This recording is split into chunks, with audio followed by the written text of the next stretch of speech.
Quelles maladies les animaux peuvent nous transmettre? Voilà le sujet du jour. Bonjour à tous. Bonjour Florence. Bonjour à tous, bonjour. Nous sommes ravis de vous retrouver pour ce nouveau podcast où donc, je vous l'annonçais en ouverture, la thématique est liée à une question que beaucoup de personnes se posent, voire même beaucoup de personnes, ça peut créer une grosse inquiétude chez certaines personnes. Quelles sont les maladies que les animaux peuvent nous transmettre? Florence, vous qui êtes vétérinaire, donc qui travaillez dans une clinique vétérinaire, est-ce que vous avez beaucoup de questions à ce sujet de la part de vos clients? Alors oui, plus particulièrement quand il y a des enfants d'ailleurs, parce qu'effectivement, alors on le verra, il y a des risques, bien évidemment, mais ces risques-là peuvent être tout à fait contrôlés, avec des mesures de prévention et surtout des mesures de vie quotidienne avec son animal. Mais c'est vrai, alors les gens sont beaucoup plus sensibles aux maladies, que les animaux peuvent transmettre quand, l'animal est malade. C'est là qu'ils s'en préoccupent. Le chat est malade, il éternue, ils disent: «Oh, ah, est-ce que moi je peux attraper un rhume?» Il faut s'en préoccuper avant qu'il soit malade. Mais vraiment, les mesures de prévention permettent d'assurer une protection tout à fait efficace. OK, ça me fait penser, je le rédige pour la fin, j'aurai une question en plus que celles qui sont prévues. Vous D'accord. verrez et je pense qu'elle va intéresser aussi, les personnes qui nous écoutent et qui nous regardent. Mais on va pouvoir démarrer avec la première question. Est-ce que, alors je vais la refaire parce que du coup j'ai mal lu. Est-ce que les animaux peuvent nous transmettre des maladies juste en les touchant? Alors, c'est ce qu'on appelle, alors, les maladies que les animaux nous transmettent s'appellent les zoonoses. Et donc, les maladies qui se transmettent par contact sont essentiellement les zoonoses cutanées. C'est-à-dire que l'animal a une pathologie au niveau de la peau, mais attention, il peut être ce qu'on appelle porteur sain. C'est-à-dire qu'il a ce qu'on appelle l'agent pathogène, il le transmet sans que lui soit malade. Donc ça, c'est vraiment traître. Par exemple, le chat. Le chat peut être porteur sain de la teigne. La teigne, c'est en fait des filaments. Alors on dit que c'est des champignons, c'est pas des champignons de Paris, hein.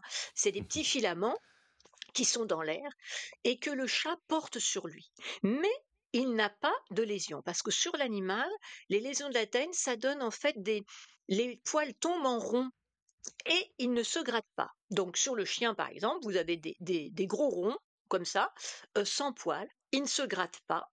Et là, vous le voyez qu'il a la teigne, et la teigne se passe à l'homme. Et l'homme a aussi des ronds, mais qui grattent. Et surtout quand c'est dans les cheveux tombent, bien évidemment.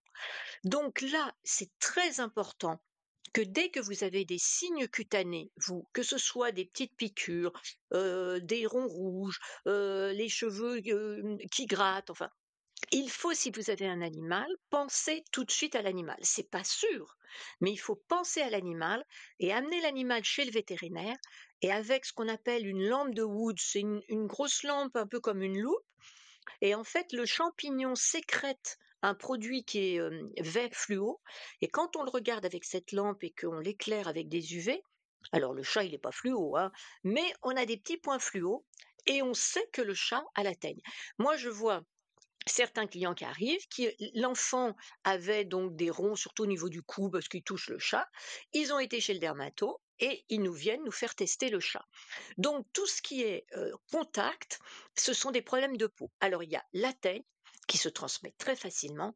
Il y a la gale, mais la gale, il faut vraiment avoir des conditions d'hygiène assez déplorables pour attraper la gale par son chien. Déjà que le chien ait la gale, c'est déjà pas des conditions d'hygiène très bonnes, et en plus de l'attraper, non. Donc on pense surtout à la teigne et au fait que le chat peut vous la donner sans l'avoir, enfin, sans avoir de signes cliniques. Le pire, c'est quand, les enfants ou nous, les adultes, on attrape la teigne dans les cheveux parce que alors là, c'est carrément ça fait C'est des terrible. des Ça fait des plaques, des ronds, trous, ouais. mmh. Ouais, ouais. Donc Mais ça se soigne principalement très bien, hein. oui, Alors pardon, je vous ai coupé, ça se non, non. soigne très bien, autant chez l'animal que chez les gens, mais c'est long, c'est 6 semaines. Ouais, 6 semaines, c'est ça. Mais, c'est vrai que, alors merci d'ailleurs pour la précision parce que j'ai pas voulu donner le terme technique et scientifique au début de ce podcast, mais les maladies transmissibles à l'homme s'appellent les zoonoses, hein. Merci Voilà. d'avoir précisé. J'ai pas voulu le dire, au départ de ce Oui, podcast parce que ça fait peur. voilà, pour pas effrayer, exactement. Est-ce qu'il existe des virus qui sont justement très dangereux pour nous les humains? Alors, on en reparlera à la fin dans la maladie la plus dangereuse, qui est la rage. Donc, il y a de ce premier virus dont on parlera tout à l'heure, qui est la rage. Alors, attention, il y a des virus dont la famille est commune. Par exemple, le coronavirus existe chez le chat. Simplement, ce n'est pas parce que le chat a un coronavirus que on va l'attraper, parce que ce n'est pas tout à fait la même famille. Donc il faut faire attention hein, quand on parle de coronavirus, de même qu'on a parlé il y a un certain temps du sida du chat. Mmh. FIV. Donc là, tous les gens sont arrivés en disant ah, il faut tester mon chat, est-ce qu'il va pouvoir me passer le sida? Non. C'est un virus en fait qui fonctionne de la même façon, c'est-à-dire qu'il attaque le système immunitaire, mais pour les animaux domestiques, hein, je parle des animaux domestiques, donc chats, chiens et ce qu'on appelle les NAC, les nouveaux animaux de compagnie, il n'y a à part la rage, il n'y a pas de virus particulièrement dangereux. Il y en a, par exemple, avec les singes. Et donc, les gens qui travaillent en laboratoire ou en zoo font très très attention parce que là, effectivement, il y a des virus qui passent. Mais sur les animaux de compagnie, on en reparlera. Il y a la rage essentiellement. Oui, voilà, parce qu'après, on peut aller plus loin. Effectivement, bon, on a eu droit, nous, à notre coronavirus il y a maintenant 5 ans. Grippe H1N1 aussi. Oui, voilà, tout ce qui est de la même famille, la grippe, ce sont des virus, mais si vous voulez, vous savez, on dit il y a des cellules réceptives. Eh bien, les cellules du chien ou du chat peuvent être réceptives, et pas nous, parce que les familles des virus contiennent quand même beaucoup de virus. Donc, ce n'est pas parce que c'est un coronavirus que c'est le même, il y en a plusieurs. Hmm. Voilà. Et dans la grippe, c'est exactement la même chose. Ouais, ouais. On précise donc quand on parle de virus dangereux pour nous, c'est avec nos animaux de compagnie. Parce qu'effectivement, Exactement. voilà, comme vous avez pu le dire, avec Exactement. des singes, bon, normalement, on n'a pas de singes à Oui. la maison, hein. Non, voilà. Mais bon, les gens qui travaillent en contact dans les zoos font très attention. Hmm. Alors, on a vu pour les virus, mais est-ce qu'il y a des bactéries qui sont très Oui. dangereuses pour nous? Alors là, il faut faire très attention. Une première bactérie, mais qui est assez éradiquée en France, mais il faut y faire attention, c'est la tuberculose. La tuberculose était très fréquente auparavant. Et en fait, tous les animaux dits de compagnie ou ce qu'on appelle les animaux de rente, c'est-à-dire qui produisent quelque chose, les vaches, eh bien, peuvent avoir la tuberculose. Et on a vu qu'il y avait une recrudescence de la tuberculose chez les chiens qui vivent avec les personnes, les sans-abri. Et en fait, il y a un passage entre le chien et l'homme, puis entre l'homme et le chien, et ça s'entretient. Alors, bien sûr, on est vacciné hein, contre la tuberculose. Alors, ne soyez pas effrayés, même si c'est effrayant. Malheureusement, on ne traite pas les animaux qui ont la tuberculose. Ils sont euthanasiés. Pourquoi? Parce que la tuberculose se dissémine beaucoup trop facilement dans l'air, et donc un animal qui tousse, une vache qui tousse, eh bien, toutes les bactéries, les bacilles vont se développer. Vous savez qu'auparavant, quand il y avait la tuberculose, on envoyait les gens en sanatorium. Bon, c'était pour qu'ils soient bien à la campagne, d'accord, à la montagne, mais c'est surtout pour les isoler. Hmm. Voilà, donc là, la tuberculose, c'est très particulier. Et donc, normalement, vous êtes vacciné, il n'y a pas, mais ça existe donc chez nos animaux. Et, Une deuxième bactérie importante, alors là qui est plus professionnelle, c'est la leptospirose. La leptospirose, c'est une maladie que les chiens attrapent avec l'urine des rats. Alors là, je vous vois tout de suite, vous allez dire, bah oui, mais mon chat, il n'est pas copain, mon chien, il n'est pas copain avec des rats. Non, d'accord, mais il se baigne peut-être dans des lacs où les rats urinent, et c'est par l'urine des rats qui contient cette bactérie que les chiens attrapent la leptospirose, qui est grave, ça attaque le foie. Et donc, par exemple, les égoutiers, alors je dis les égoutiers de Paris, d'ailleurs aussi, sont vaccinés contre la leptospirose. Donc nous, quand on a un animal, un chien qui a la lepto, on fait très très attention parce que ça pénètre en fait par les petites blessures. Donc ça, voilà, il faut y faire attention. Vous pouvez aussi attraper la lepto, d'ailleurs, pas par votre chien, mais en vous baignant aussi dans les marais où des animaux ou des rongeurs ont uriné. Et puis juste, surtout, ah, oui, pardon, alors, j'ai juste une question que je voulais poser avant pour revenir sur la tuberculose. Donc, nous, on est vaccinés contre la tuberculose, oui, mais est-ce qu'il existe un vaccin pour les animaux? non, non, D'accord. ouais, ça c'est. Merci Et de le donc, préciser. une autre bactérie, bien sûr, ce sont tous les abcès et même les dents et les griffes des animaux. Donc là, attention, vraiment c'est pas, j'allais dire une parenthèse, non, c'est pas une parenthèse, bien au contraire. Quand vous vous faites griffer ou juste, oui, griffer par votre chat, une toute petite griffure, voilà, bon, eh bien, vous pouvez attraper ce qu'on appelle la maladie des griffes du chat. La maladie des griffes du chat, c'est une bactérie qui va remonter et qui va faire gonfler les ganglions. Ça veut dire que la moindre griffure, alors la morsure bien évidemment, mais la moindre griffure, morsure d'un cochon d'Inde, d'un chat, d'un chien doit être désinfectée tout de suite. Alors, vous allez être content, Adam. Le meilleur désinfectant, c'est quoi? Le savon de Marseille. Marseille. Voilà. Et le savon de Marseille tue les virus, tue les bactéries. Donc, il faut absolument se nettoyer les mains. Vous pouvez après mettre bien sûr des antiseptiques et couvrir la plaie et aller voir le médecin pour vous mettre sous antibiotiques. Ça, je vous rappelle, quand vous vous faites mordre par un chat ou griffer, vous pouvez, bon, bah, vous lavez et 1 heure après, vous avez la main qui a triplé de volume. Hmm. Donc, il faut absolument, parce que ce sont des bactéries qu'il y a dans la salive, dans les griffes. Pareil, l'animal est porteur et chez vous, ça va se développer et c'est assez grave quand même. Donc là, attention, griffure, morsure, on nettoie, on protège et on va chez le médecin pour remettre sous antibio. Donc là, on a vu les virus et les bactéries. Donc vous avez répondu à ces deux questions. Moi, j'en ai une autre. Enfin, je pense que d'autres personnes qui écoutent et qui regardent ce podcast l'ont. La toxoplasmose.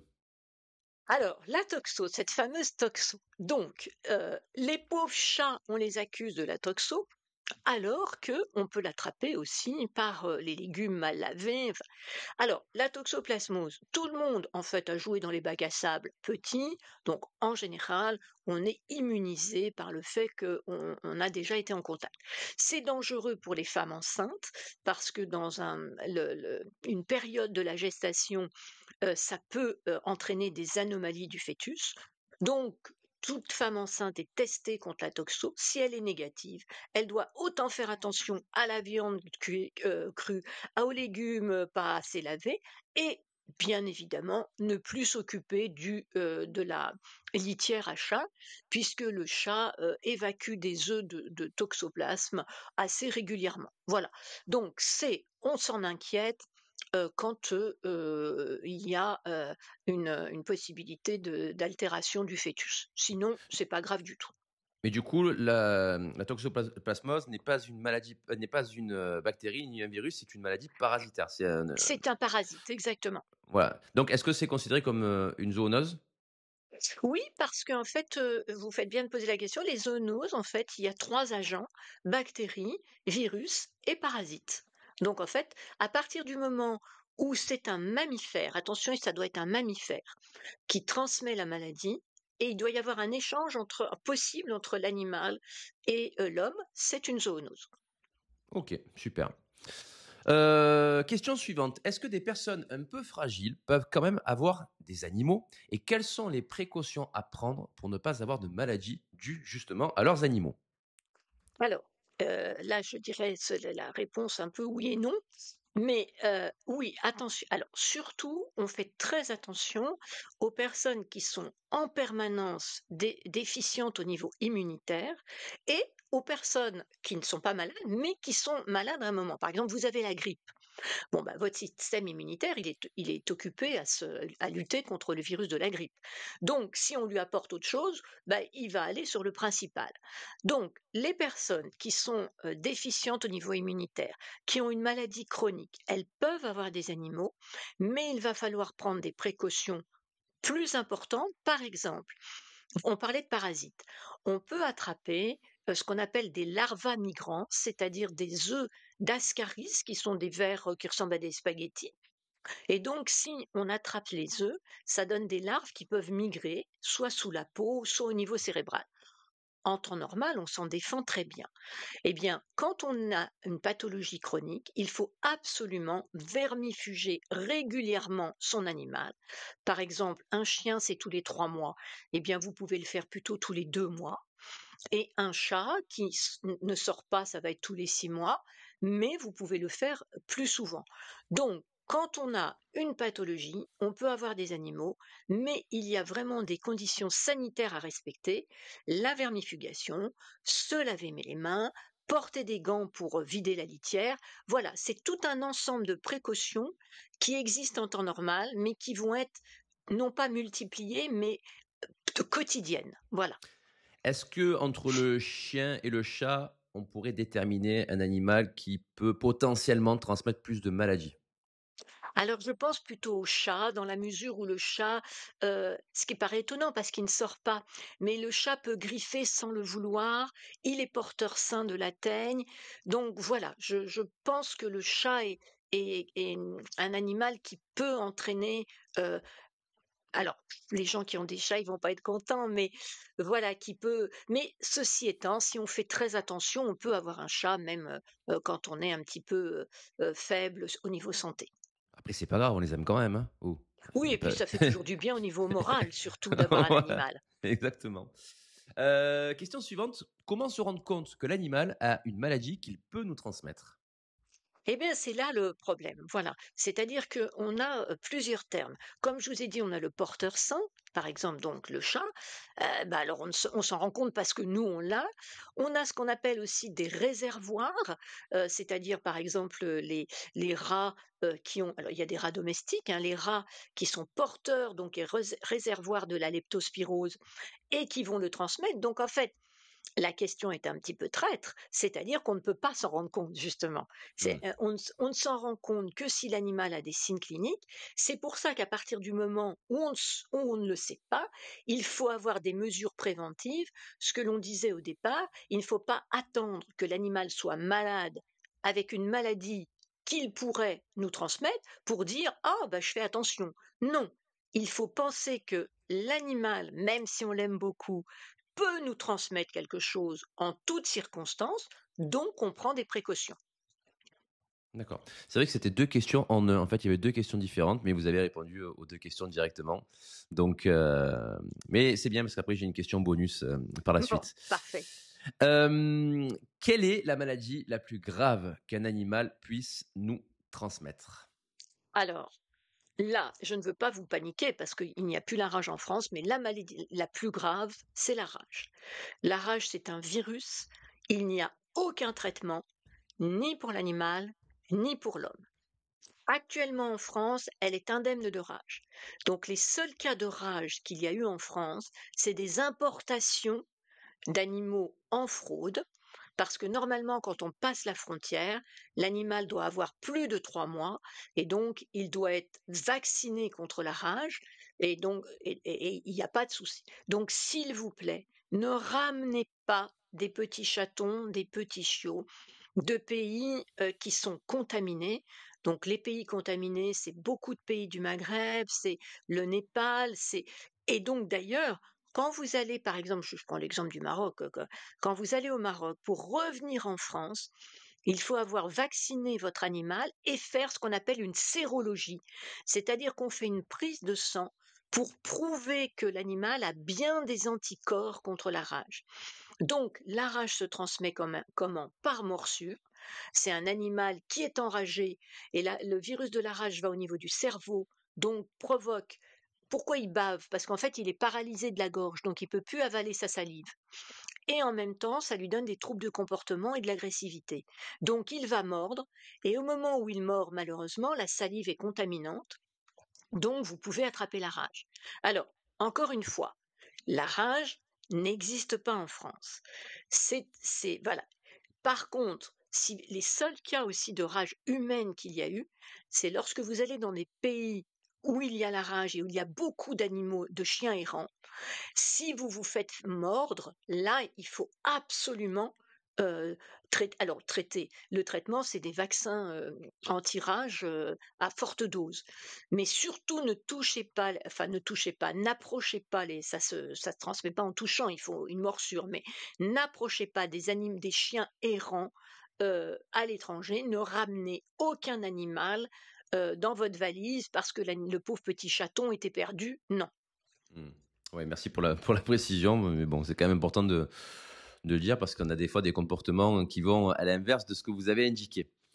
Oui, et je pense que Heu, les gens sont, comment dire, de bonne foi. Ils voient un petit chaton abandonné, ils le ramènent, donc voilà. Mais ça, mmh, il faut pas. mmh. La question que j'ai rajoutée, mais qui est Oui, en fait quelque part notre septième question. Y d'accord. a-t-il des maladies que nous, les humains, nous pouvons transmettre à nos animaux?